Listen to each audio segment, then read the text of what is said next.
Motorsports and racing cars is a big part of the heritage here at G-Stone Motors. Todd and I have been racing each other for years. I love the one-on-one competition. It comes bottom line, we're all behind each other and support each other with everything we do. I think that says a lot about our company's culture. I'm Vince Quinville, Service Manager at G-Stone Motors. G-Stone Motors, your family Ford dealership, Route 7 South, Middlebury, Vermont.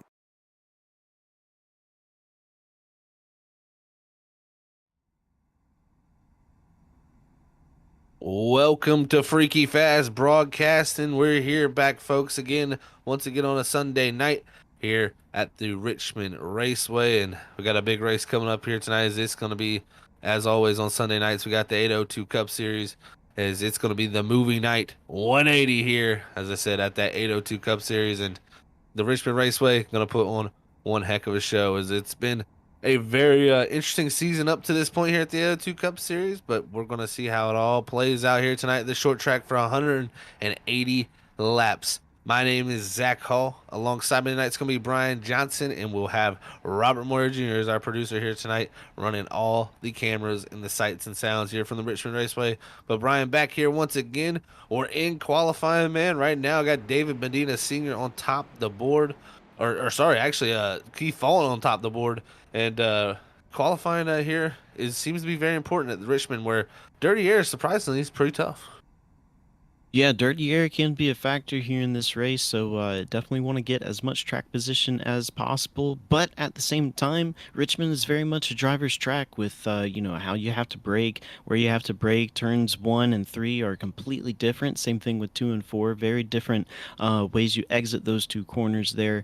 So while passing may be difficult if everybody is of the same pace, all it takes is a little bit of a mistake from somebody, and they'll be able to pass them pretty easily. Yes, we got about 2 minutes and 30 seconds here elapsed in our qualifying session of our 5 minutes here. So far, still Keith Fallen on top of the board above Zach Scott, Art Greco's. That's your top 3.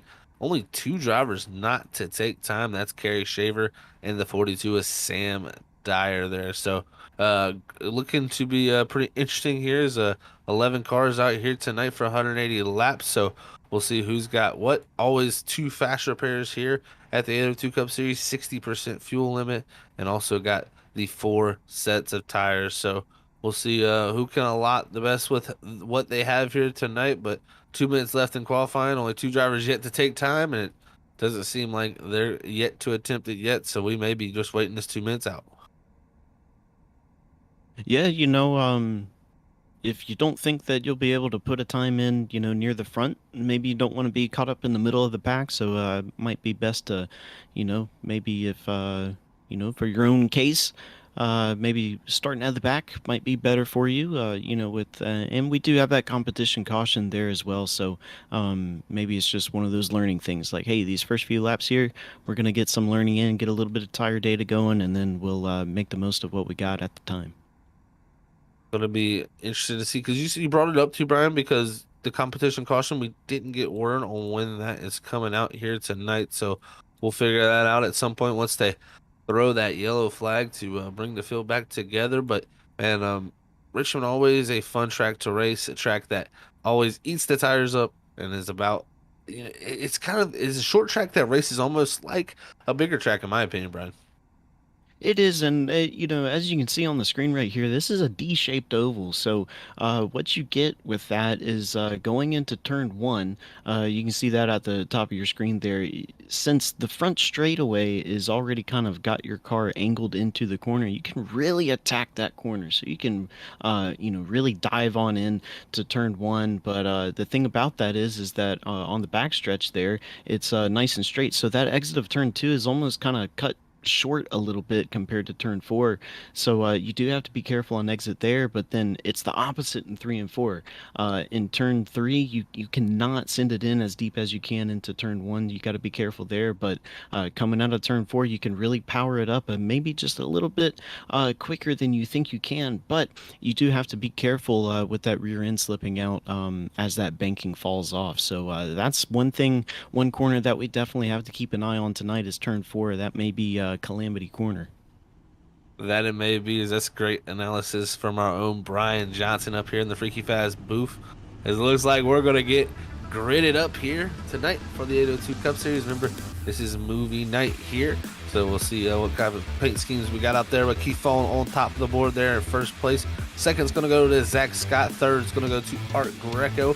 Fourth's going to be David Medina Sr. Fifth's going to be Eli Raposa. Sixth is going to go to Johnny Barker. Seventh is David Lamaga. Eighth, Jeff Barefoot. Ninth's going to be Wayne Dewey. 10th going to go to Sam Dyer. And rounding out our field here tonight is Kerry Shaver in the 11th position. We've got 11 cars here for 180 laps here at the Richmond Raceway. Pace laps here just beginning. Brian, early in the going here, we don't know when that competition caution is going to be. They only have 4 sets of tires. Do you save your stuff here early? Well, I think you do. I think you got to save your stuff. If we do have that competition caution coming up, then you may have to make a decision of whether you want tires or fuel or come down pit road at all, because you can go quite a long ways on fuel here. That you can. The fuel will be interesting to see, especially with the 60% load. That we'll see how long these drivers can stretch that fuel tank. So we'll see what they can acquire with that. As we have one more pace lap before we get them fired off here for 180 laps here at the Richmond Raceway. And I can tell you this much: Keith Fallen, our points leader, he's been on a roll, Brian. Especially last week getting that win, that's got to be a big deal for him there. But now coming here with the points lead, starting on pole position, this has got to feel great. Oh, yeah, most definitely. You always like it when you got some momentum. And, we did talk to him last week. If I remember right, he wasn't feeling too good about Richmond. But there's been several tracks that he hadn't felt good about this season so far where he did come out with a good finish. So I'd imagine he's practiced, and he'll be looking his usual self here. Well, here we go, folks. We're off and away. Is this the green flag out here? As Barney waves that flag, they head down to turn 1. It's going to be Keith Fallen leading the way as the field follows through. Looks like Zach Scott going to take over that second position. Art Greco sliding back to 4th with Medina Sr. up to 3rd. Yeah, and that was a good restart by everybody. Already pretty spaced out here near the front. Really the whole field already single file. So all these guys have their preferred lane. That preferred lane that everybody wants is going to be right around the bottom. And the quicker and longer you can stay down near that yellow line, the better it is going to be for your tires. Sticking to that yellow line is going to be a key, like you said there, Brian. So we'll see who can master that for sure throughout the night. As we're watching back here with the 46 machine, you got La Prosa, you got David Lamaga here. He's going to look to the inside here, heading down the 1, trying to make that pass stick. It's tough to do, though. You can fight here on the outside. Yeah, you sure can. If you time your throttle input right, and you don't get that car pushing too much on exit, you can really generate some momentum up there at the top. It was about a year ago this time where we did just with what we had from iRacing, the top was almost the preferred line. The top was pretty quick, not that way anymore, but Richmond can be a multi-groove racetrack depending on the weather and track conditions and what you've practiced and how well you can do it. They really can be.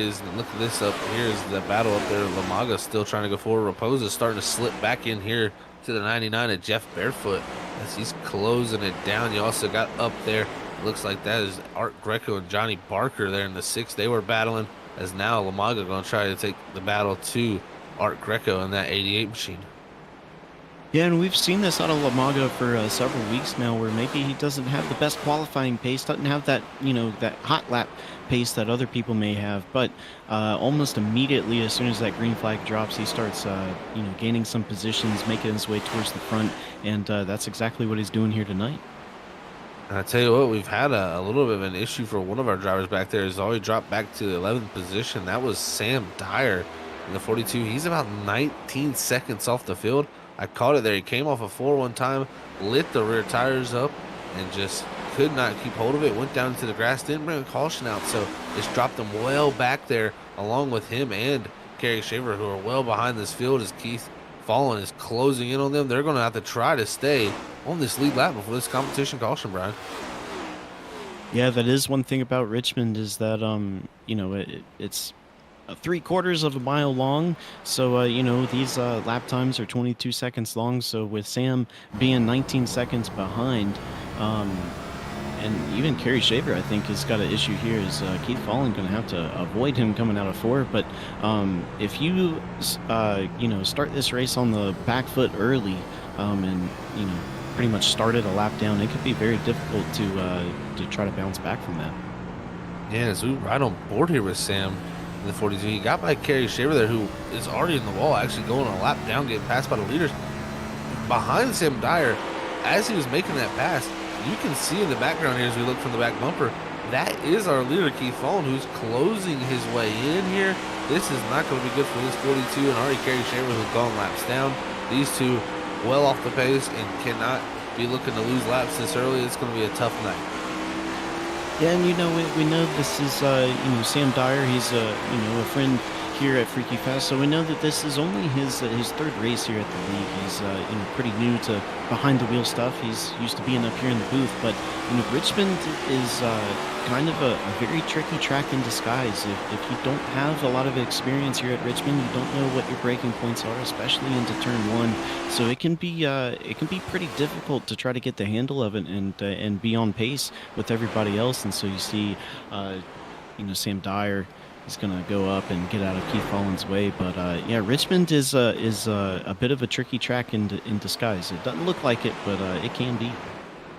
Yeah, it really can be, and unfortunately for Sam Dyer, who let them by, got into the wall there trying to let them by. So Medina Sr. here up the second now as he's going to try to track down Fallen. You also got the Zach Scott there in the 43. He's closing down and trying to get by the lap car of Sam Dyer there. But right now in these opening first, a handful of laps here for this first 15, it's been a pretty close race from really on from that fifth position, or really from 7th on up, as it's only about 5 seconds back to Art Greco.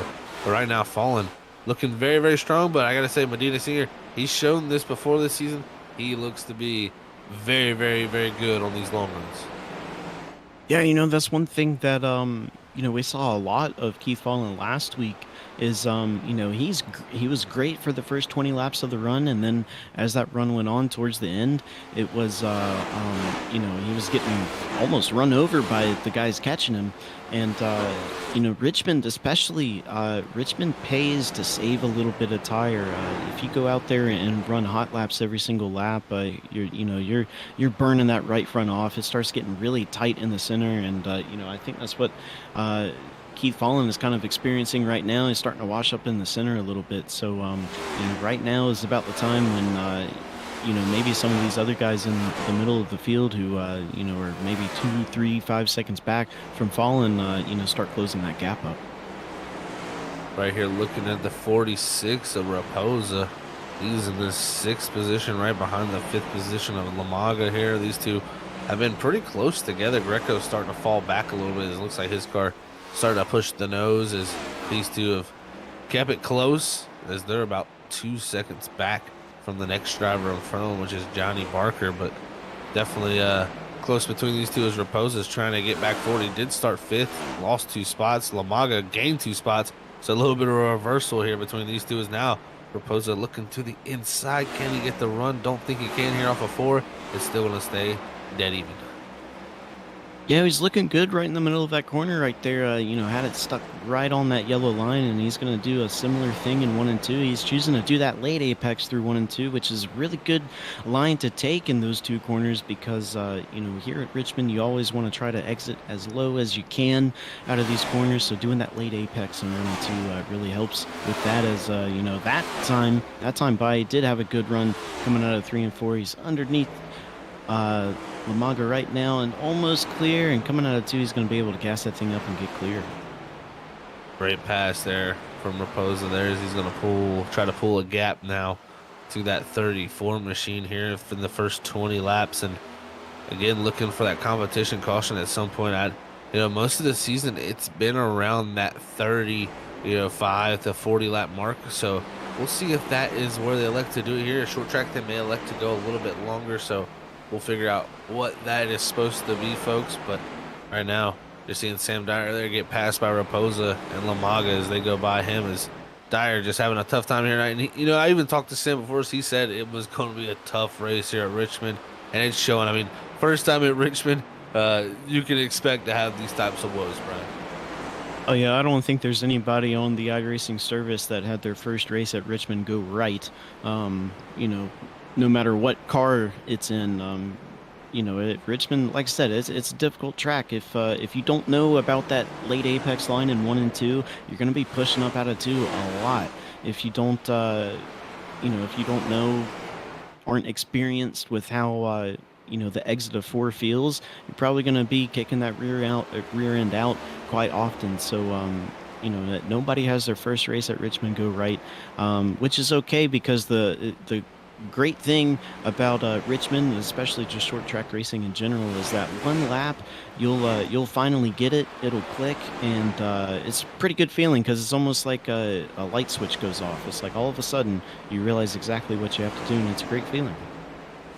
Yeah, I tell you, I've had those types of moments before, Brian. It is really a great feeling, and you also got to you got to feel for Sam too because every track he goes to now is a first time deal. It's not just, oh, this is the first time I've been to this track. Some guys will have that case where they're experienced on iRacing, they have a lot of races under their belt, and then there'll be a track coming up that they've never raced at, and they'll actually perform pretty well due to past experience at other tracks that are similar. But for Sam, it's kind of a first time around for everything here for him, so it's definitely a learning course.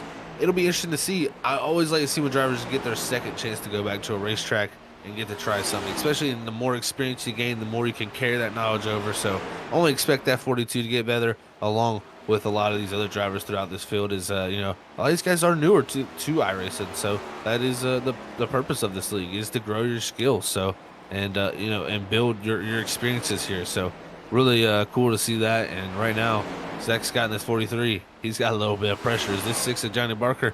He's looking strong here in this longer run. Yeah, last time by, Johnny Barker maybe a half a tenth quicker than Zach Scott, and here at Richmond, half a tenth really is not all that much.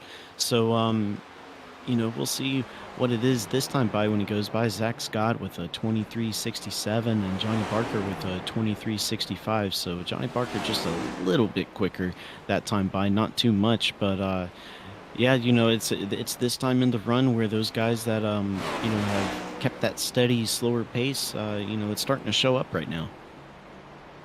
And we drop back here to Lamaga. Looks like he's right ahead of Sam Dyer there, who is a lap down, but right directly behind Lamaga there, and running some decent times from Dyer there. So good job by him there as this run goes on to maybe figure out just a little bit more. And so, Brian, they say sometimes the race is your best practice.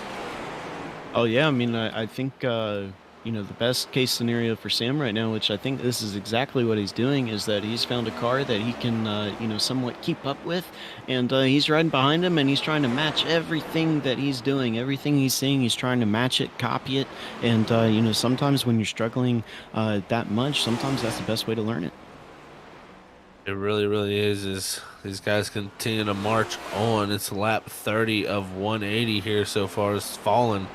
Still hanging on to that lead. And one thing I've noticed too here, Brian, with these cars that we can catch on the broadcast, they really are getting to start to get them rotors glowing. It's showing that these guys are hard on these brakes. These cars are not wanting to turn and slow down as much as they did before on that hot rubber.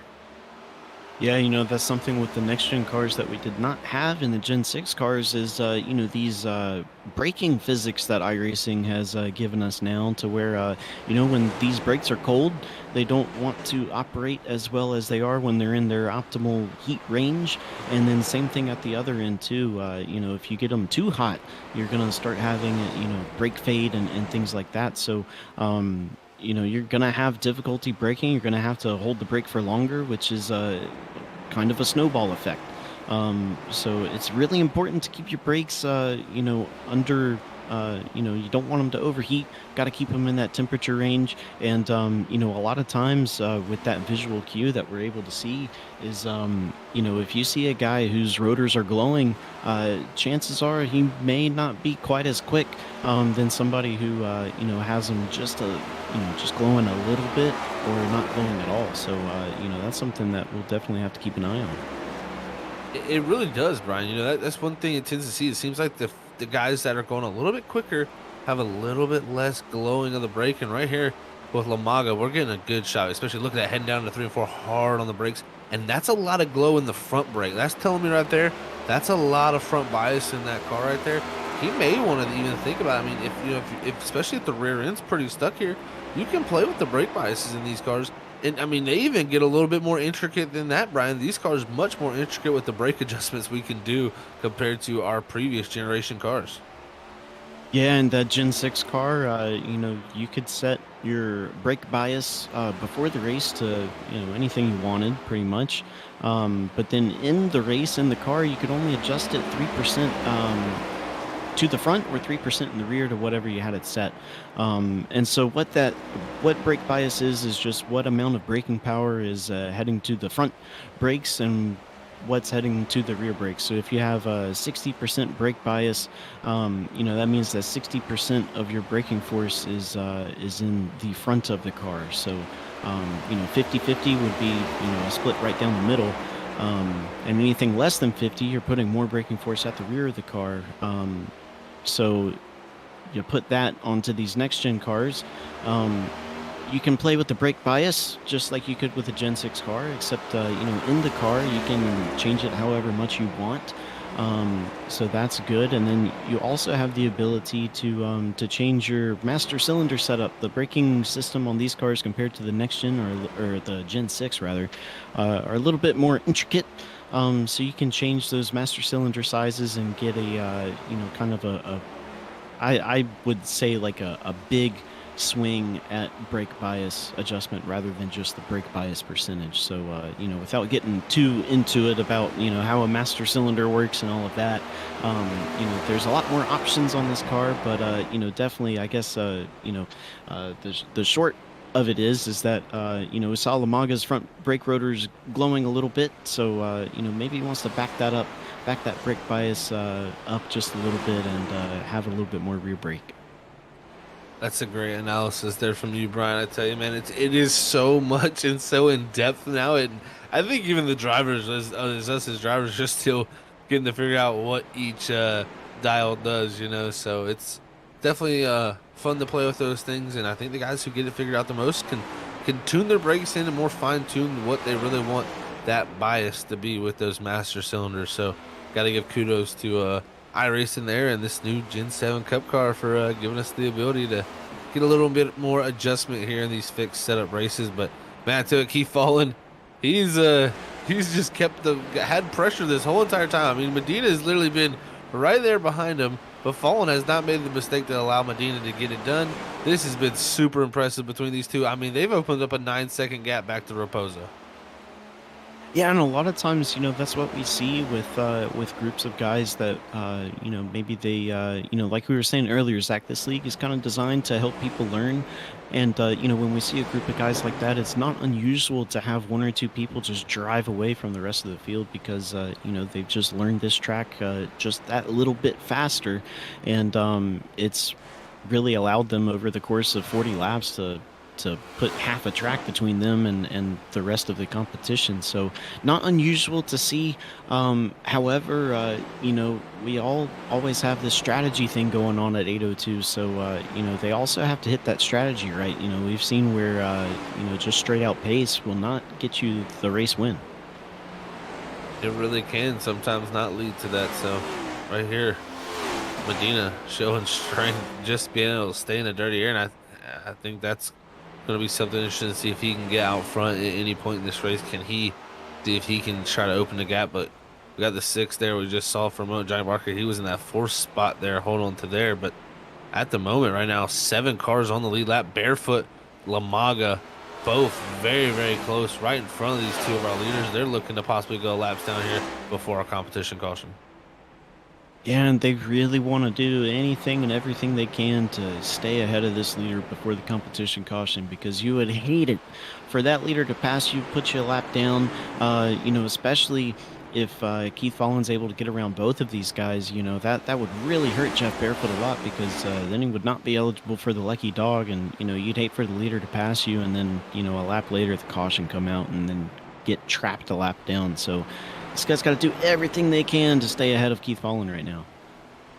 Yeah, we'll see how hard they do fight right now. It's Fallen closing in. This could be Medina's chances. Fallen misses the corner there a little bit. Medina not close enough as Barefoot goes low. That's going to allow falling there to be able to have some breathing room here. Is now he's going side by side, and Barefoot almost up into him. That's almost contact now into the leader there. This is getting a little ugly here as they're coming off a turn 2. It's going to be almost 3 wide here. And right now, Jeff Barefoot just trying to stay out of the way. I think they're just getting into the 24. Now the 48 goes by him. Man, what a sequence of events. Yeah, and I gotta say, Medina did a great job right there out of 2, really taking it easy, making sure he didn't cause anything that didn't need to happen, because he definitely could have tried to push the issue there and got around Barefoot and Fallen right there, but he decided to check up because he didn't know what was going to happen. But yeah, very, very close call for our leader, Keith Fallen, trying to get around these lap cars, and it's like I said a little bit ago, sometimes, just straight out pace will win you the race, and even if you get the strategy right, with that, there's always lap cars. Lap cars are kind of the wild card in iRacing on these short tracks. It really can be. Is here trying to get by Lamaga is the 48 of Medina. He's going to clear him as now those two lapped up to the 6th position. 5 cars still in the lead lap. Zach Scott actually on pit road in the 43 here on lap 50. So interesting to see here at 60% fuel load, bringing that 43 down here to pit road.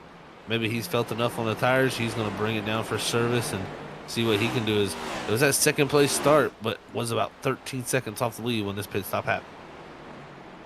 Yeah, and they're qualified well, but that long run pace, sometimes it can be difficult to have 2nd place long run pace. But yeah, you're right, Zach, with that 60% fuel load. I'd have to imagine that these guys are probably pretty close to empty. Because I think on a full tank you may be able to get maybe 90 to 110 laps in. So, we're right about that mark where green flag pit stops, barring a competition caution, we are on lap 52 now. So I'm not sure if we're going to be seeing that still. But, green flag pit stops may be headed our way. Yeah, maybe the competition caution is left us this week. So that may not be coming. But, yeah, pit stops have just begun here at the Richmond Raceway as these drivers still trying to find their way around. But right now you're seeing those new tires go by, and there it is, caution out on the racetrack. But this is a caution for an incident, I believe. I'm unsure exactly what has caused that. It might have been David Lamaga, actually. Yes, it was the 34 David Lamaga spinning around trying to come down the pit road, and that is what's going to bring out our first caution of the night here, as they're going to get all lined up here and look to probably get some service done. But Lamaga just trying to get down the pit road on that banking transition will lose the race car, and that's going to cause us first caution. So wild sequence of events here, Brian, but looks like they're going to come down and get some service. Yeah, it's really easy to get stuck on that transition here at Richmond trying to get to pit road. So, what you got to do is you kind of have to send it in a little bit deeper than you think and make that turn left happen really fast, really sharp, and, get over that transition as quickly as possible. But, definitely can't blame Lamaga at all. He did everything he could, just got, right rear got a little bit stuck on that yellow line.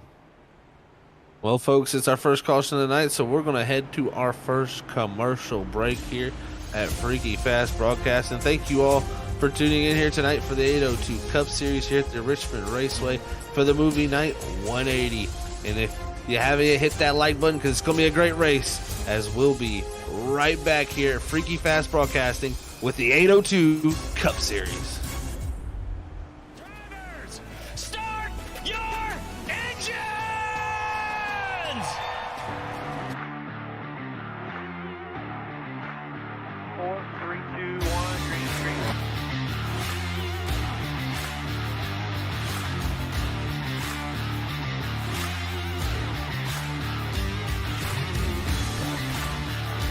No right grip whatsoever. Up sideways. Sideways everywhere. Come on, man. Do what you can.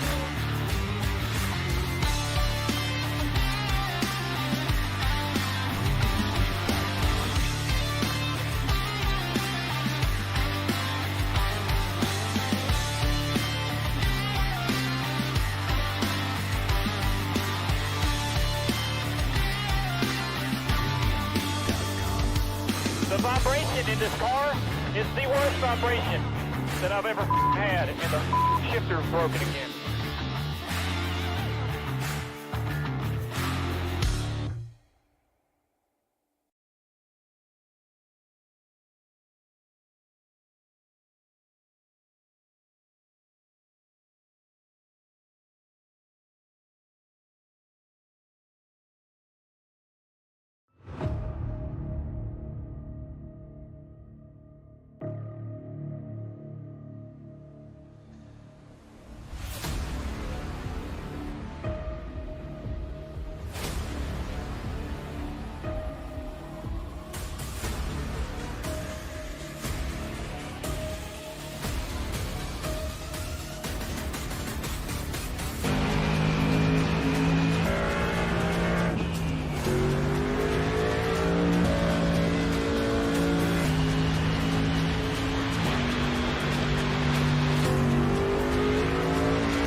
And we're back here, folks. Sorry about that. A little bit of a technical difficulty up here in the booth, and we got it all solved. Had a little bit longer commercial break, but man, oh man, we're back under yellows. It seems that Zach Scott in the 43 has gone around, putting him a lap down here. Actually, I forgot he actually had hit pit road, so he was already a lap down there. So that caution not good for him. But Sam Dyer's got himself back on the lead lap of 5 cars right now on this lead lap, as some guys got called out from pit cycles before with that last caution.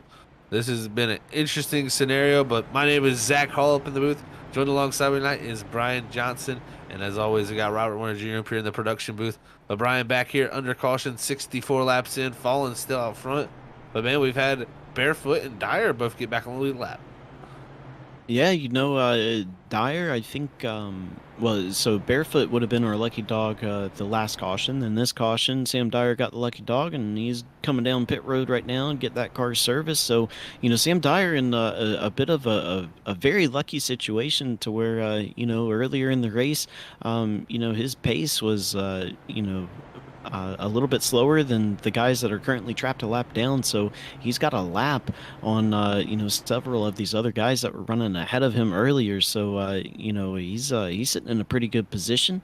And then as well as, Keith Fallen, of course, as well, leading pretty much, if he hasn't led every single lap tonight, I would be surprised. He's putting on a pretty good show up there.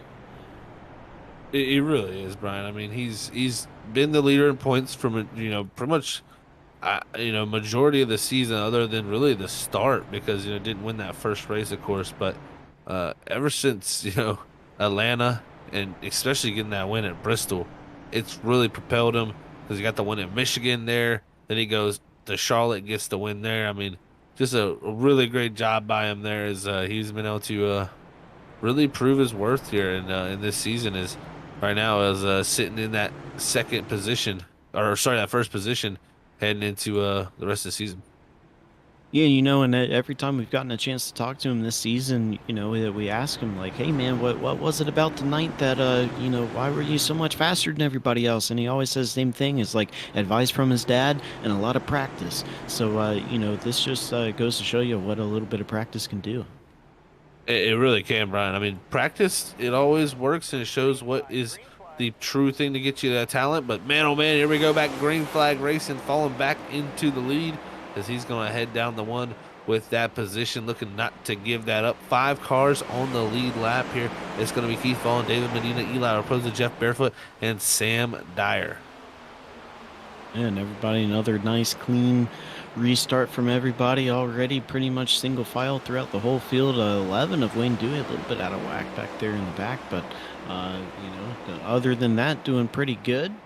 Looking at Jeff Barefoot right now, and that's one of the guys that, right before that caution that we had around, I think it was lap 52, got put a lap down, but here he is running in 4th place, trying to defend that position from David Lamaga right now, even though actually Lamaga is the lap down, so not even trying to defend that position, just, that's the order that they're running in right now. Lamaga trying to get around him, to get around everybody else, try to get that lap back. And right here we go. It's our driver cam time, and there it is. Sam Dyer himself from Freaky Fast Broadcasting. He's in the booth majority of the time here, but tonight he's in the driver's seat. And you're getting to see him here. He's in that 5th position. That's a great job by him there, because he was having a tough time earlier in this race. Went a lap down early, and somehow has managed to get himself back in position here. Great job by this 42 machine, and right now looking very good, as he's behind Art Greco, who is a lap down. But man, if anything happens, he could be looking to get himself into a top 3 here tonight in his only first start at Richmond. Yeah, and he's looking pretty good on the track right now, but he's also looking pretty good behind the wheel. I think he's the only guy that could pull off wearing a hat while he's racing. That's pretty impressive. That it is. I think Dale Jr. will be happy with that too. There's they got the hats backwards for Ricky Hendrick there, as they would say. So great job by Sam there, as he's really trying to make his mark here. Oh no, that's too much of a mark. We stepped away from his driver cam, but it might have been too soon, as there's the mistake, and the caution flies on the circuit. Lucky for him, though, he's got 2 fast spares, and he's still in the lead lap, and I don't even think that nose is that bad. I think you talk about the broadcast curse and the commentator curse, and I think he's one that has handed out a lot of those, and I think he's just received one. Yeah, we might have cursed him there. You know what? He deserves it because, like you said, Brian, he's giving it to other drivers. This is repay for all the times he's done it to other drivers. So, Sam, sorry for the broadcaster's curse, man, but yeah, you messed up a little bit. But he was holding steady will. He was holding steady will. So we'll see how he can get that fixed up. Doesn't look that bad personally, and still again on that lead lap. Who's really going to like that though is David Lamaga. That's going to allow him to get a lap back here. And also the biggest thing is it's going to set these other guys up for possibly setting up a different strategy if they're on the a lap down back there to see if they can position themselves to maybe get a wave around here at some point. So we'll see what they do. But at the moment, Lamaga will get it back on the lead lap. That's 6 cars now back to the lead lap.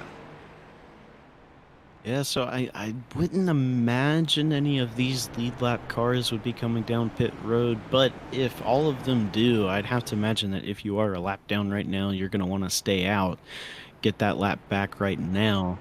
But like I said, I don't think any of these lead lap cars will pit right here. I think that's a little bit too early with the amount of tires that we have, and yeah, sure enough, most of them, if not all of them, currently staying out. Yeah, I think most of them, like you said, going to stay out here just to be in that perfect strategy zone to make it to that point where they need to in this race. But still at the moment, falling, I mean, just dominant performance once again. Medina's kept second. It's been pretty much those two, 1-2 for majority of this race since ever Medina's got into that second position on the opening laps. Raposa, though, has been very quietly there in third, and Barefoot there worked his way back into that lead lap up to fourth. So great job by these drivers there. The ones that are going to be trying to get their way back on that lead lap is going to be Johnny Barker there 1 lap down, Zach Scott a lap down, Art Greco 1 lap down, and Wayne Dewey 1 lap down there from that 7th to that 10th position. So we'll be looking for any chance here to get back on that lead lap. Yeah, lap 75, not quite halfway through this race just yet, so still a lot of racing left to be done, as looks like maybe that was 2 to go right there. Pace car light still on. So, at this point, I think, a lot of these drivers know what this car is going to be able to do on the short run and the long run. And, we started this race at night. And, at the drop of the green flag, track temp was 80 degrees, currently 80 degrees. So track temperature not changing much right now. And, with 11 cars out there, not a whole lot of rubber being laid down on the track either. So, these track conditions not really changing all that much. So I wouldn't have to imagine that these drivers are going to be having to adjust for that, a whole lot. Maybe, in the very last closing stages of the race that the track might change a little bit, but right now I think a lot of these guys kind of understand what their cars are going to be able to do short and long runs. So maybe with this caution here, get everybody tied back up, maybe see some moves happening here. We'll see if those moves are being made, but I tell you what, you want to make some moves on sim racing, go check out Advanced Sim Racing. That's right. It's the fastest growing North American racing simulator chassis manufacturer. And we call it the eBay of iRacing pretty much up here Freaky Fast. They got pretty much everything you can need. I mean, you got the chassis, you got the monitor stands, you got all the mounts and configuration kits you need, the wheelbases, the wheels, the rims, anything you can need. But make sure you head on over there to advancedsimracing.com. Use that discount code FreakyFast5 to get 5% off. And we're back green flag racing as these guys are going to go out there and try to get this done. Here's Raposa trying to take a look there for a position. Looked like Barefoot was sliding into the corner at 99 as he's up the racetrack a little bit. X and off for 2 as they're scattered in there. Yeah, Barefoot really aggressive there in the turn 1 on that restart. And, one thing about Richmond and turn 1 and cold tires, put all 3 of those together. If you send it in too deep, that rear end is definitely going to slide out from under you. And Jeff Barefoot has found that out. So you got to be careful about how far you send it in. But good recovery by him. Did not lose, a whole lot of ground to everybody else in front of him right there. Looking good. Here's the 6. Is going to try to make that run there off the corner of Barker, but just could not get it done. That's him and Scott there in the 43. And that, that's a fight there for the lucky dog. So we'll see how that works out. They got Sam Dyer in front of him, who just had a little bit of a mistake. He's up in that 4th spot and had a little bit of wiggle. We just seen that mistake from him earlier. Don't want to see that same issue there for him again, because that would set him back definitely as Barker gets stuck behind that 42 there, exiting off the corners. Our top 3 look to pull away, where Raposa right in tow with Medina and falling up front. Yeah, that little bit of looseness out of Sam Dyer coming out of 2 the last lap, that's just all cold tires. This car at short tracks, you can't really power off the exit on cold tires like you can hot tires. They don't quite have that grip built up in them yet. So, all that was that, he forgot his tires were still cold, so he's going to have to hold on to it again. And, that is one way to heat up the tires pretty fast, is to leave a few skid marks coming out of the corner. Yeah, that definitely leaving those on the corner can definitely tell you something. But look at that barefoot tire battling here. This is for that 4th and 5th position. You also got Lamaga behind him for that 6th spot. So right here, these 3 all battling for position, trying to make something happen here. Is, again, this is another interesting scenario, Brian, where, like, in this next-gen car, the possibility to shift is available here at Richmond. It is. I think kind of the baseline way to get around the track when it comes to shifting in these next-gen is you cross the start-finish line, you're in 5th gear, you go down into turn 1, you downshift into 4th, and then you ride into 4th all the way around until you come out of turn 4, and then on the front stretch, you upshift into 5th, and I think that's the kind of the general consensus as to how everybody gets around this place. I mean, you can leave it in 5th place into 5th gear, but if you downshift into 4th, you get a much better drive out of the exit, and sometimes it can help the car turn a little bit better in the middle of the corner. So I'd have to imagine that there's a few of these guys out here tonight, doing that little shifting deal. A little deep there from Sam Dyer into the corner, losing the rear. So tough deal for him there. Is coming off the corner a little sideways too. He's just heating those rear tires up, and that's what leads to that situation. There is, we're now past the actually not yet. Sorry, we're almost near the halfway point here. Is my math was a little bit off there, but Sam Dyer here getting by Wayne Dewey. Dewey is 3 laps down, so Dewey back in a 10th spot, kind of in no man's land, trying to hope for something to happen to somebody to allow him to get a few spots. But back up front, Fallen still holding on to that top spot. Yeah, Fallen and Medina, they're definitely the 2 guys here tonight that just out of pace. It's going to be between one of those 2 cars, because nobody else in the field has anything for those 2 guys. And, Keith Fallen, he's consistently roughly half a second ahead of Medina. That's kind of been where the gap has been all night long.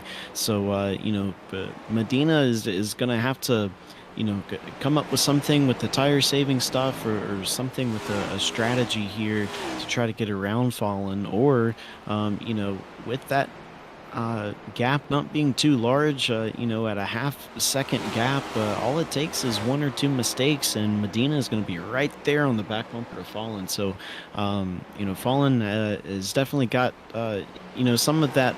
It's not high pressure; it's some of that, low pressure. Kind of pressure going on there. He knows that Medina's hanging out back there, and he's got to be mistake free, but it's not where he's on his back bumper the whole time. So sometimes that can almost mess with your head more than the guy being right on top of you. It really can. It's kind of like, I can't get rid of him. It's almost like you can't shake him. I mean, you look back and you say, man, he's still right there. He's just not giving me a chance to really breathe.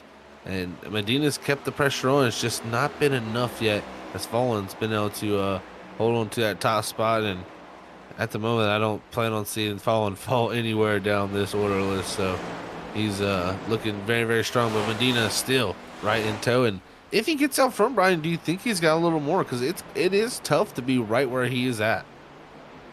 You never know. We haven't seen him in the lead yet, and it's like we said at the top of the show, is that while Richmond is a short track, dirty air is definitely a thing here. So maybe Medina does have, maybe he is quicker than Fallen, but we just don't know yet because Medina's never had clean air, and Richmond. Again, you really wouldn't think about it because it's almost counterintuitive because you don't think of Richmond as an aerodynamic track. Used to not be, but to in with how today's cars are, these next gen cars, very much aerodynamic here at Richmond. So that dirty air is so powerful that Medina could very well be quicker, but we just don't know yet.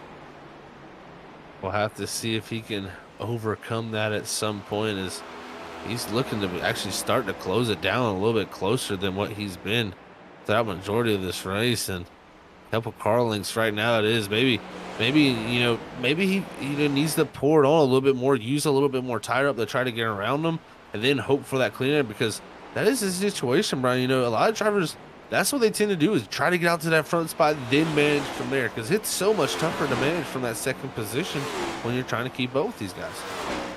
Oh, it definitely is, because the entire time that you're riding behind this guy, like Medina right now, he's using just a little bit more tire than Fallen is right now. Even if he wasn't trying to push the issue right now. But the other thing about it is that the closer he gets to Fallen, and I think we've already seen it, where he closed down that gap, got close to him, and that the front end of that car just does not have the grip that it did before he closed that gap. So now we're seeing him where his front tires are now overheated and he's having to back it up. He just doesn't have the grip that he had just a handful of laps ago. So trying to catch and pass a guy, you have to do it pretty quickly, because you cannot ride behind another one of these cars for too long. It looks like he's starting to drop back a little bit farther. We're closing down on the century point of this race. It's lap 98 of 180 here, as we're past that halfway point. Keith Fallen's just had a dominant performance so far tonight, but Medina has, if there's going to be a 1A to this race, it's got to be Keith Fallen, but if there's going to be a 1B, it's going to have to be David Medina, just how close he's kept it. It's, especially when you see someone lead this many laps out front and be this dominant, it's interesting to have someone this close. So great job to Medina there. As Raposa has now dropped back about 2.7 seconds, and he's got a giant gap back to Lamaga, who's about 9.4 back in the fourth position. With this battle here still going on, about 12 seconds back, it's Sam Dyer and Barefoot. They've been going at it. Yeah, they've been passing each other kind of every other lap. One guy will have a good corner when another guy has a bad corner, and they'll swap positions. So pretty fun to watch these two guys go around the track, because so some of these corners, they're doing everything they can to keep their cars out of the wall. So pretty fun to watch. Yeah, it's fun to watch for sure. As Scott still here in this 43, he's got Barker right behind him, and this is not the battle for the lucky dog, as Scott is that car in position. Barker 3 laps down.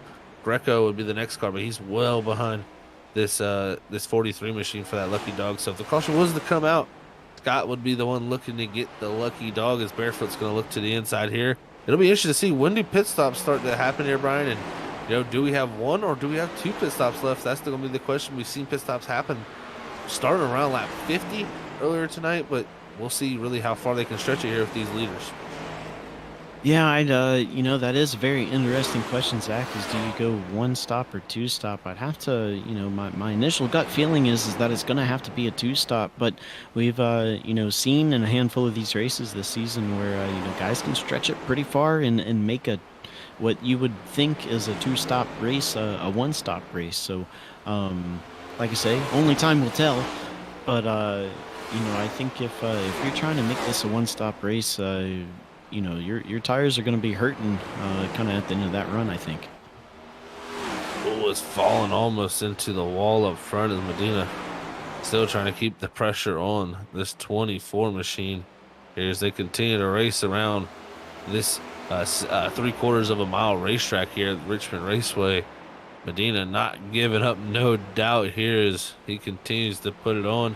But these guys got to be nearing a pit stop at some point here, folks. So us up here at Freaky Fest. Oh, back behind that, Sam Dyer hard into the wall, into the 42 machine. I think he may have a broken right front. He's going to get that car down to pit road. Luckily, no caution out on the racing surface. We stay green here.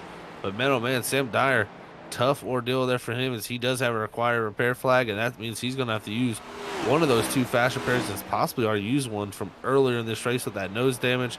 So Sam Dyer now going to come down the pit road. But like I was saying before, folks, we're going to head to a commercial break up here at Freaky Fast Broadcast as we get ready to close out tonight's race here at the 802 Cup Series. It's been a great race so far. Keith Fallen has just been so dominant, but David Medina is closing it down. Will he be able to make it to a shot for the lead? We'll have to see here at the 802 Cup Series. We'll be right back.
No right grip whatsoever. Up sideways. Sideways everywhere. Come on, man. Do what you can.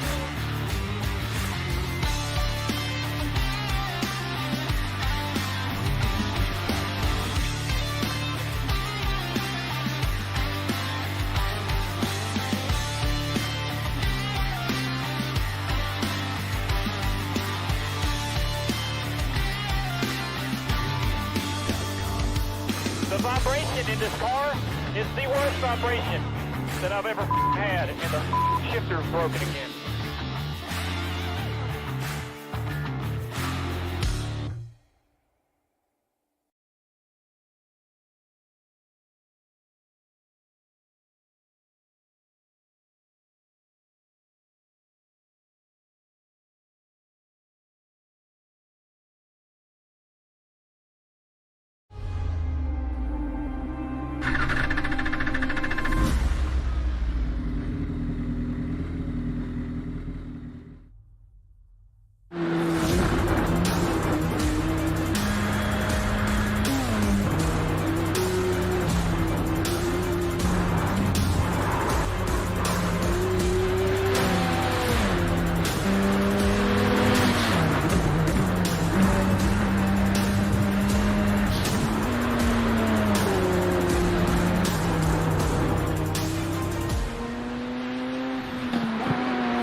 vibration in this car is the worst vibration that I've ever had, and the shifter's broken again.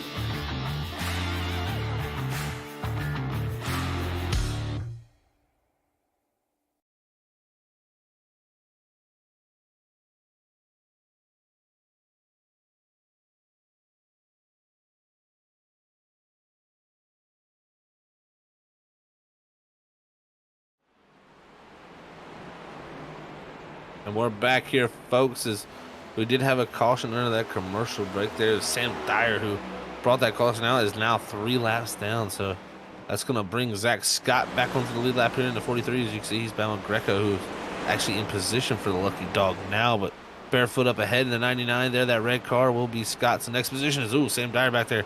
Another issue is he's had a tough night in that 42, Brian. Yeah, it's right when it looked like he was starting to get the hang of it, just something has gone wrong. But it's like we said before when we were talking about Sam, is that nobody has a good race their first race at Richmond, and he's definitely having almost a textbook example of that. But we know Sam will get better, and maybe even maybe run some laps in a different car at this track. Sometimes getting some experience in maybe the trucks or the Xfinity cars, even like a late model, can sometimes help you get you can take what you learn from those cars and put them into these next gen cars. Sometimes that can happen. So not going to be the end of the world for Sam. Maybe the end of his race, but that definitely can take a lot of lessons learned from this race. Yeah, it's going to be one to look back from and definitely learn. So we'll see how he can do from that. Is right here, Greco starting to put a little bit of pressure on Scott, even though it's not for position. Still somewhat of a battle, though, going on between these two. Is Fallen still up front, holding that lead. It is still Medina Sr. in that second spot, able to put the pressure on, just not able to get around yet. But it's been a battle between those two all night long. As we're going to be closing down to 50 to go. Getting interesting to see, though. And we were under break when they went back green there. But one thing I did see out of Keith Fallen, comparing these two cars here, Keith Fallen and David Medina, is going into turn one on that restart, he knew just how far he could send it into the corner. He's sending it in pretty deep, and that car stuck. So that tells me he's got a really good understanding about the level of grip that these tires have. And then Medina did not send it in quite as deep. So I have to wonder if maybe Medina doesn't realize just how far he can push this car. And if that is the case, then maybe he's leaving something else, something out on the track, and maybe he could catch Fallen and doesn't even realize it yet. Yeah, no, it's very well possibility. Is Scott still trying there as Greco goes around him there for position, or not for position, but for in the line there. So Scott dropping or holding fifth, but Greco going to get behind there as he holds that lucky dog position at the moment. But right now, these guys just holding on to it, as it's been a night of trying to stay on that lead lap, as those top two have been lights out for majority of the night here at the Richmond Raceway at the 802 Cup Series. As next week, folks, we will not be live here, as we'll be on break. It's going to be a week off here at Freaky Fast Broadcasting, as we got vacation time and stuff heading up here for this next week. That is going to be interesting. So we won't be back next Sunday night, but in 2 weeks from now, we'll be back at Talladega for the Friendship 85 there, 85 laps at Talladega. And Brian, Talladega always brings out an interesting flair. That is definitely one way to put it. An interesting flair is probably about the best way you could describe Talladega. You're right on top of each other the whole entire time, door to door, bumper to bumper. It's like our producer Robert likes to say, it's a crapshoot. No, but you never know who's going to win. Every single lap it could change, and even on the last lap, half the field could wreck, and then the guy that has been running 20th the whole race somehow wins the thing. So that's definitely a race you don't want to miss, because anything can happen. Very exciting, especially from up in the booth. Sometimes as a driver, driver, it can be a little frustrating because what you do is very dependent on what's going on around you. So it's a game of chess when you race at Talladega, and it'll be fun to watch. Yeah, it's going to be fun for sure to watch. So make sure you tune back in here at Freaky Fast Broadcasting next Sunday, 2 weekends from now on Sunday night here at Freaky Fast Broadcasting, as we'll be back bringing you all the action here from this 802 Cup Series here. So make sure you hit that like and that subscribe button, also the bell notification, so you can be notified when we go live each and every time. As like I said, we'll be off this week, but starting back next week, we will be 6 days a week again here at Freaky Fast Broadcasting. And man, it is going to be a fun time here to have all that action here playing out. As you've seen there, Fallen was still holding off Medina, but just Medina, I mean, he's been that close all night long, Brad. I think it's been that 4 to 5 tenths range pretty much for a majority of the night. Yeah, and earlier in the race, we were talking about Fallen having Medina put this just ever so slight pressure, applying that to Fallen, and how frustrating it can be when you're the leader and you can't shake that guy. But from Medina's perspective, it's so much more frustrating because there's the leader right there. You've had the lead in front of you, 3-4 car lengths in front of you all race long. You're trying everything you can, and it doesn't really matter what you do. You just can't close it up. Can't try to pass him, can't get around him. So it's been 140 laps like this now. So Medina, you almost kind of drive yourself insane because you're trying everything you can, and the results is the same. Yeah, it's got to be a little bit frustrating, man. Even Fallen sometimes has been flirting with that outside wall on the exit of 2 there, where it's a little bit tighter of an exit with this D-shaped oval. As they come across the line here to complete 142 of 180 here at the Richmond Raceway, as we're under 40 to go. The 24 has been lights out. The 48 been pretty interesting to see a 24 to 48 battle like this, Brian, too. Yeah, definitely. You go on YouTube, there's plenty of races where a 24 and 48 car are battling like this. Sometimes a little bit closer. A lot of drama sometimes between these two numbers. So, I never even thought about that, Zach. That's an interesting point you bring up. So that's pretty cool. And while we're talking about this, Medina may have found something, as he's really closed the gap in the past 2 laps. Yeah, it really is closed it down, and we'll see if he can keep putting that pressure that will maybe allow for a mistake here. Also, lap traffic here. It's Sam Dyer. This will be to go to put Sam 4 laps down as he goes up the racetrack here. It's going to be Medina and the 24 there going by. Great job by Sam there. Respectable to let those 2 go on and continue their battle, as he'll get a up close and personal look at that there. And it's also interesting too, Brian, with the way this is playing out here. That caution the last time there, it really is set us up for a interesting scenario where these guys came down pit road there on 117. Can they make it to the end? I don't think so with a 60% fuel load.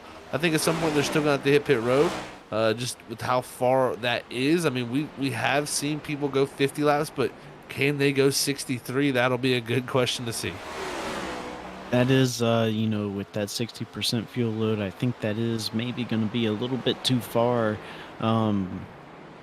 We did see the 6 car of Johnny Barker, or at least I saw, he came down pit road a handful of laps ago. He was 1 lap down, I believe, now 3. So I'm not sure if that was due to damage or due to, hey, from here I know I can make it on fuel, so I'm going to pit early. But yeah, very interesting. I really think 63 is a little bit too far to go, but you never know. We've had some surprises here in this league in the past. We really have, man, and we'll see how it plays out here for sure. As Medina, he's gotten as close as he ever has been. This is going to be interesting to see. Can he find enough grip here late in this race? Is the track starting to actually change? Like you said, we've only had 11 cars, and really, Shaver wrecked out early in this race, about 10 laps almost into it. So we've had only about 10 cars on track all night. Dewey is not out there now, so we have 9 for majority of the time. Like, that's not a lot of rubber to lay down, but man, still, at some point here at lap 150, I think this track might be going through a little bit of a change, and maybe Medina finding something, or even, as a driver, you find new stuff as the race goes on. He's finally maybe found something here to close it down. Yeah, there may be a little bit of more rubber on that bottom lane than there was at the beginning of the race. Is it enough to where these cars will be handling a little differently? Yeah, it's possible. That every time we come to Richmond, we talk about what line you want to run, and usually it's the inside lane. But if you want to get even more specific than that, and you can kind of see it in the corners, is right by the yellow line. There's this light gray strip down there where there's not there's less rubber there than the rest of the bottom lane. So if you can get your left sides in that little light gray strip, you have all the grip in the world down there. So Keith Fallen, he's utilizing that right now. Whereas Medina, he's kind of taken the late apex approach in both corners, and really really making sure that it's very almost exaggerated. Sometimes he's entering, in that second lane. So, that lane can work, especially with him being so close behind Fallen right now. You've got to find the cleaner where you can get it. But, the one thing I do worry about when he's running that line is that when he's cutting down from the second lane to the first lane in the center of the corner, that can wear out that right front pretty quickly. It definitely can. Here's we'll see. Can Medina do it? He just got within 2/10 and it's stalled out there again. His Fallen is he's just been impeccable, man. He's been able to keep the lead for all night long, make no mistakes, and all it takes is one mistake. He checks up one single time here in these last 30 laps of this race, and this 48 will be taking that position, or at least getting side by side. So I'm interested to see if he can sustain this. Can Medina staying this close also? That's another factor you got to play out. It seems Fallen missing the corners just a little bit, but he is turning down in like the center, and it's just getting a good run off. Yeah, one thing I've noticed that Medina has done the past couple laps is that he's really sent it into turn 3, and so maybe Keith Fallen is seeing that in his mirror and is trying to match what Medina is doing on the entries, and maybe Medina does have better tires than Fallen. I wouldn't imagine that he does, seeing as how he's been 2 car lengths behind Fallen this whole run. That dirty air's really got to be eating up his front tires, but I think right now, especially with how many laps are left in the race, and as close as Medina is right now, like you said, closest that he's been all night, there's a lot of pressure coming to Keith Fallen right now. Pressure is mounting for sure as Medina ever closes there. It's within 0.2 of a second here, and man, into 1 and 2. This is where Medina's been a little bit better, off of 2. He's been able to really power up off this corner and get close. Not as close as he was before, but a little mistake from Fallen allows them to close it down here as they enter the corner. The one thing I think Medina needs to do is get a little bit lower here in 3. That 24 is opening up that bottom lane for a little bit of air.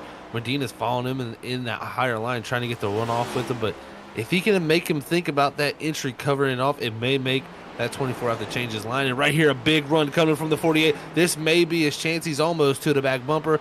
Not there, though, as the 24 has to cover it off. The 48 goes high here. He's going to look to turn down here on the exit. Can he get the power down is going to be the question. Not enough, though, is Fallen. It will open it up.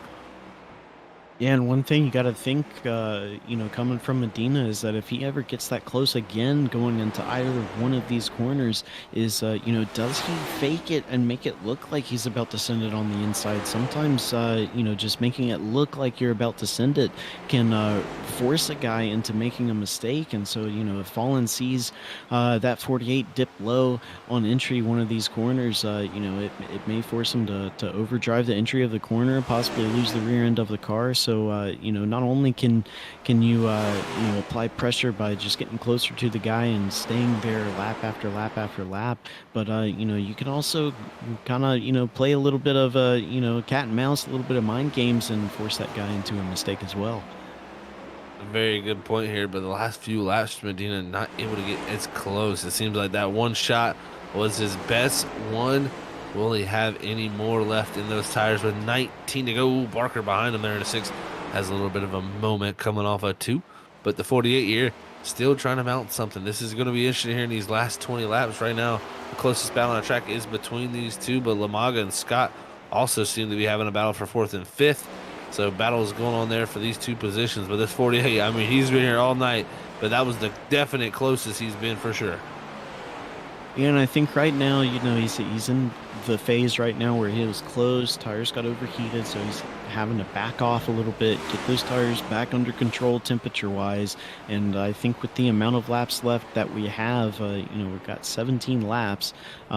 He may, he's going to have more chances than just the one I was about to say if Fallon does that again. Fallon really missed the corners of 1 and 2 that time, went way up the racetrack, and that's going to allow Medina to come almost right to his rear bumper. But Medina maybe will only have one more shot at trying to get this lead here until the end of the race. Yeah, he's going to have to make it happen. It's tough to do. The longer he waits, the more tough it gets here. And right now, with 16 to go, Fallon looking for another victory, 4th of the year possibly here for him, as he's going to get those wins at Michigan, Bristol, and Homestead. Richmond looks like he's trying to add that one to the mantle for this 24 and continue to open up that gap for him here as we close down on the end of this season. Right now, Fallon holding on to position, but it's Barker in the 6th, that lap down there, 3 laps down on newer tires. This could add an interesting situation. He misses the corner going low under the 48. That's not going to allow the 48 there to get the best run for him as he ran that high line to let him go. Yeah, 48 was looking to give him that position there, and unfortunately, mistake from the 6. So Medina gave up a whole corner really for nothing and has cost himself a little bit of time, but, he's making a little bit of headway into that gap to Keith Fallon here, and laps winding down very quickly up to just under 24 seconds a lap, so not going to be long until we see that white flag, and Medina's got to be thinking about that. He's got to really plan something right now if he wants a shot at this thing. Yeah, he's going to have to try to make something happen there. Greco going through the corners. They're going to lose the rear in the 88. He's right now in the 8th position, about 3 laps down, as he's ahead of Dyer there in the 42. He's having a tough night also, 4 laps down for him. So we close down with 12 to go. I'm starting to think they're going to make it on fuel here, Brian. You know what, Zach? I had completely forgot that fuel was a problem, so it must not be a problem because, I don't imagine these guys are going to come down pit road if they haven't already. So maybe a 60% fuel tank can get you a lot more than 63 laps.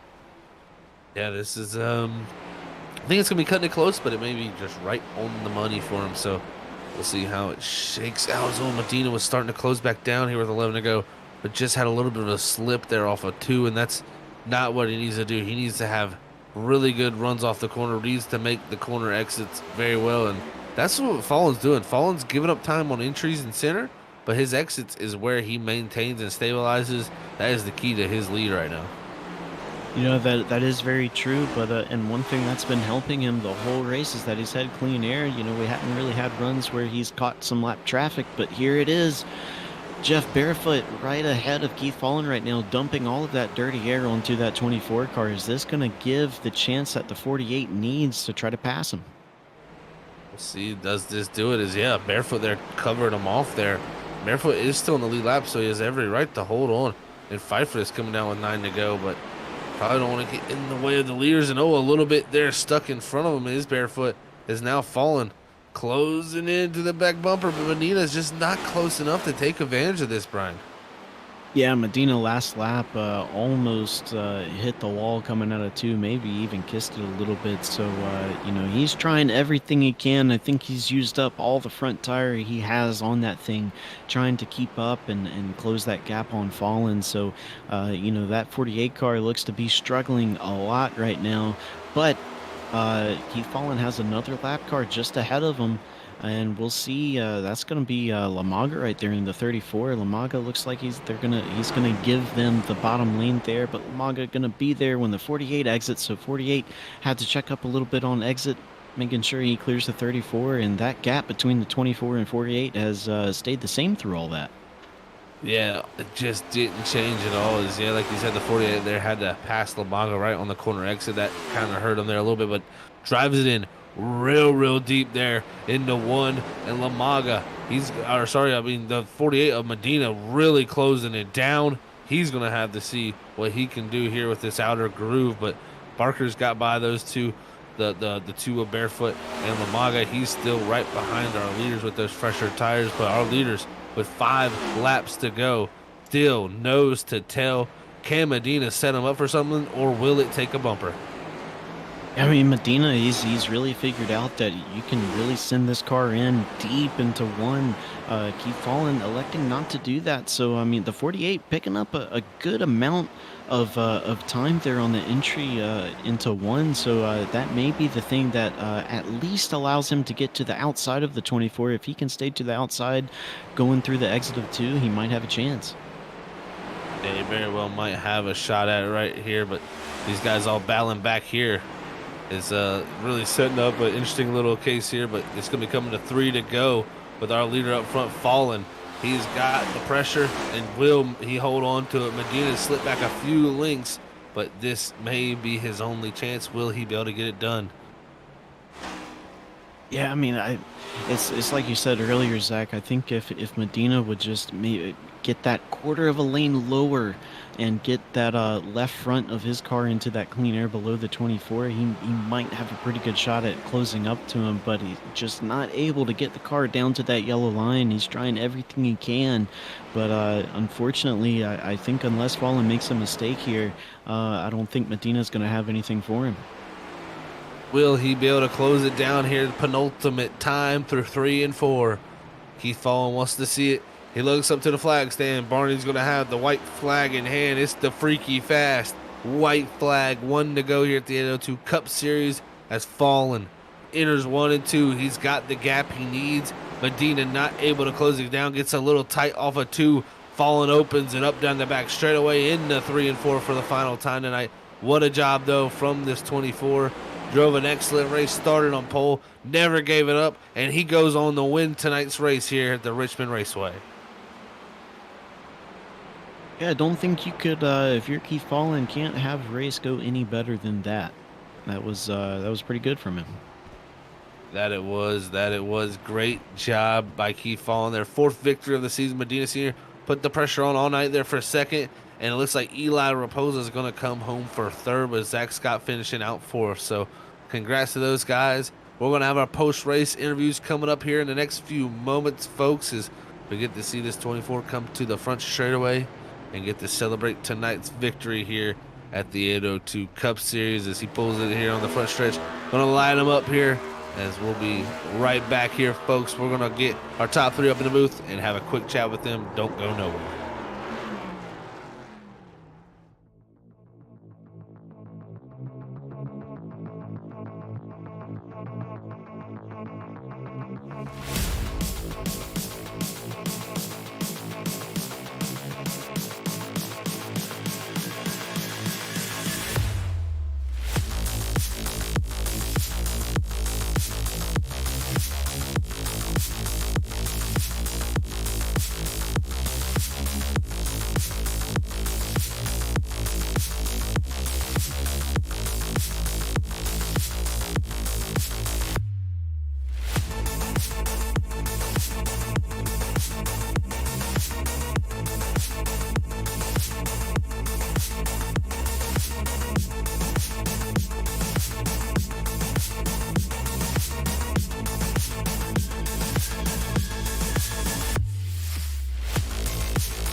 All right, we are back here, folks, for our post-race interviews after tonight's race at Richmond here with the 802 Cup Series.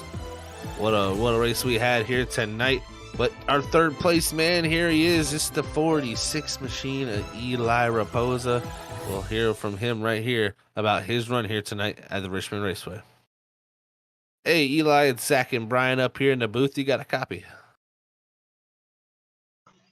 Yeah, I'm here. Well, Eli, great run here tonight, man. Third place. How tough was the Richmond Raceway here tonight to get a podium? Yeah, Keith and Dave, they were on another level tonight.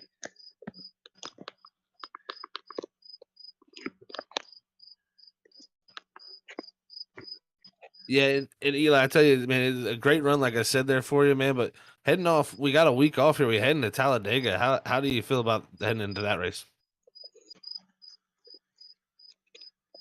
Talladega. I like super speedways. Oh shit. Oh shit. Well, Eli, yeah, sorry about that, folks. That was our third place driver, and sorry for the language there. But we'll go ahead and move on through our second place driver. That was Eli Raposa there for third place there, but we'll go ahead and move on to second here for David Medina Sr. and see how his night was working out. Hey, David, it's Zach up here in the booth. You got a copy, man. What's going on, Zach? Hey, man, going great, man. I tell you what, great run here tonight, man. So tough there to make that pass. You got up to second, but it was so close so many times. Describe how tough it was there to try to make that work. Man, I tell you, Keith has got this track down, and I could get to his bumper and stuff, but I couldn't do anything. I couldn't get inside. You know, if I did get a little bit inside, he had a better run off, and I think I was just better on entry, but he was definitely better center off, and I just didn't have anything for him. But man, what a great race! P2 finish here at Richmond. I'll take that any day. Hey, David, it's Brian in the booth, and those last handful of laps there, well, really, I guess you could say the whole race while you're, trying to figure out how to get around that 24 car of Keith. What was the thing you were struggling with the most? Was it, the dirty air, or the front, front tires not having any grip? What was it that you needed a little bit more of to give a better challenge to him? Yeah, I think it's a combination of both. I think the dirty air caused me to use my right front a little bit more, and I tried going a little bit higher entry just to try and get the turn off, and it kind of worked to get towards his bumper, but it just kind of killed my exit because him being on the outside. So I'm gonna have to go back and watch this and kind of see what I can do different. But I'll tell you, Keith is just he's just fast here, and knew it was going to be a challenge, but not a better person to lose to.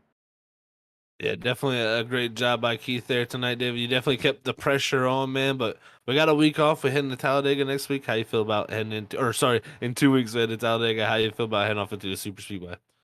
Man, a little super speedway, it's anybody's game, so you just got to team up with the right people. You got to be able to get the group together to work and get that draft going, get a good pit stop, and get out together. So come in together, get out together. So I think we have a good shot. We'll see what teams we can put together and make a run for it.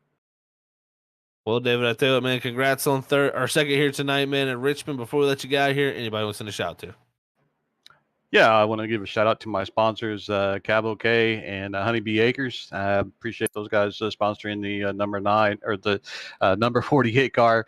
And I got to thank my teammate Keith, who he helped me a lot on this track. So shout out to him to give me some pointers and help me out and get this P2 finish. Awesome stuff, David, man. Well, congrats, like I said, get on second place, and we'll catch you in 2 weeks, man, at Talladega. All right, appreciate you guys. See you then. All right, everybody. That was our second place driver there of David Medina Sr. there. Great job of him, the 48. But it's our race winner here tonight. 4 wins this season. It's Keith Fallen going out here and dominating tonight at Richmond. Let's talk to the 24 machine. Hey, Keith, it's Zach and Brian up here in the booth. You got a copy, man? Yeah, I got you, man. Well, I tell you what, man, excellent drive here tonight, man. Dominant performance, and take us through it, man, because it wasn't without pressure. It might have been dominant with a bunch of laps led, but the pressure was there all night. Oh, yeah, David definitely kept me honest the entire race, staying right on my bumper. So I give it props to him. I was trying my best not to get sideways coming out of those turns. But going into this race, I was really dreading it. I did a lot of practice this week, and I just had that one moment where I finally figured out something. And I need to give a huge shout out to Nick Alford. He's one of my old teammates. I was asking him for advice because he's always pretty good at this track, and he gave me some pointers, and boy, did they work out. Hey Keith, it's Brian, and you're talking about the practice, which is something I kind of knew you would bring up because that's what you've talked about every time we have. But what was it in the practice that you found out about this track or this car that really allowed you to have the speed and have that consistency that you had tonight? Because not only was your pace impressive, but that consistency was pretty impressive too.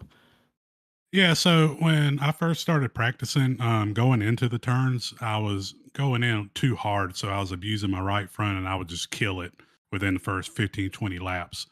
And one thing I found out is if it feels slower going it through the center of the turn, but if you take that center turn a little bit slower and then have a little bit better drive off, it'll actually improve your time and your tire wear, which it did. I think all my stops, my front and rear, was off by like 2%. So I was really focused on having that slow roll through the center and then getting the pedal down and a straight drive off, and that helped me the most. Yeah, very good info there, Keith. I tell you, man, congrats there on this win. It's fourth one of the season, and definitely a well-deserved one here tonight at Richmond, man. We head off to Talladega in 2 weeks as we got an off week coming up here. Before we let you go out here and get prepared for Talladega in 2 weeks, man, anybody want to send a shout to? Yeah, I want to give a huge shout out to my sponsor, Captain Jack Smokehouse. If you're ever down on Amelia Island, make sure you go check them out and for some good barbecue. Give a shout out to my dad, my mom, my wife, and a huge shout out to my teammate David for making me better this race and staying on my tail to make sure he kept me honest. So huge shout out to them, and I'm looking forward to Talladega. Well, I'll tell you what, again, congrats, Keith, man. Congrats on the fourth win, and we will catch you in 2 weeks at Talladega, man. I appreciate it and appreciate the broadcast as always. All righty, guys. That was your race winner here tonight of Keith Fallen. What a job by him there. Race win number 4 here at the Richmond Raceway. For Keith, that was an excellent job by him. But we're going to go ahead and bring up our official results of the night. Is this Keith Fallen bringing him that win? David Medina, senior, second. Eli Raposa is going to be third. Zach Scott's going to be fourth. Fifth's going to go to Jeff Barefoot. Sixth is going to be David Lamaga. Seventh's going to go to Johnny Barker. Eighth's going to be Art Greco. Ninth's going to be Sam Dyer. 10th's going to be Wayne Dewey. And rounding out the field is going to be Kerry Shaver in the 11th position. As your official race results here tonight from the 802 Cup Series from the Richmond Raceway. I tell you what, Brian, it was an interesting night here, 180 laps, but Keith Fallen, he was almost perfect. Yeah, I really only saw maybe 2 or 3 mistakes out of him the whole night, and even those mistakes weren't really big ones. But it was a tale of 2 races. When you look throughout the field, Keith Fallen almost, like we said, almost had a perfect race, and then some of these other guys towards the back of the field, just really struggled tonight. But that's one thing that you get at Richmond is you either have a great race or a terrible race. So it's just one of those things. But that battle between Keith Fallen and David Medina, you didn't ever really know what was going to happen because at any point that could have been shuffled up. But great job on for both of those guys. Really had some good pace out there, and really nobody else could touch them. But Keith Fallen coming out of here on top. Yeah, great job on him there. 4th win of the season going to Keith Fallen here at the Richmond Raceway. So congrats to Keith Fallen. And like we said here before, folks, we will not be having any broadcasts this upcoming week here on Freaky Fast Broadcasting, as we're going to be off here for a whole entire week here, as we got vacation time coming up, and it's going to be a perfect time to re-energize our gears, as we got 6 nights a week here in 2 weeks with races going on every single night. So make sure you hit that subscribe and bell notification button, so when we come back in a week, you'll be notified of each and every race we got going on. So thank you all for tuning in. It's been a pleasure tonight here from the 802 Cup Series and Freaky Fast Broadcasting. As we always say, we love all of y'all. Stay freaky fast.